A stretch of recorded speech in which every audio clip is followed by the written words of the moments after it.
పశ్చిమ గోదావరి జిల్లా తణుకులో జనసేన పార్టీ నాయకులు మరోసారి మానవత్వం చాటుకున్నారు. తణుకులో అంగవైకల్యంతో బాధపడుతున్న 8 సంవత్సరాల బాలుడికి అండగా నిలిచారు.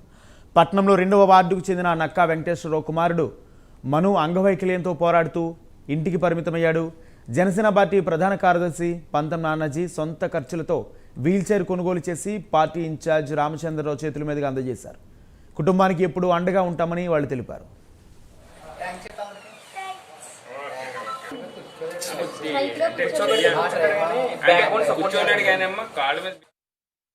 వచ్చినప్పుడు ఒక రూమ్కే పరిమితమై ఉన్నాడు.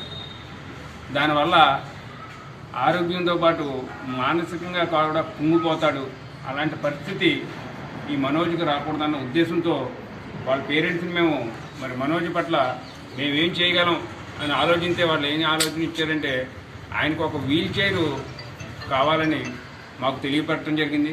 వెంటనే మరి మా పార్టీలో టౌన్ అధ్యక్షులు గారిని అలాగే పంతం నానాజీ గారు టౌన్ సెక్రటరీ గారిని సంప్రదించగా సెక్రటరీ గారి డొనేషన్తో మరి నేను బహుకరించడం జరుగుతుంది. మరి ఈ కార్యక్రమానికి నన్ను బహుకరణగా ఈ కార్యక్రమానికి పిలిచి ఇంత మంచి కార్యక్రమం చేయించిన పంతం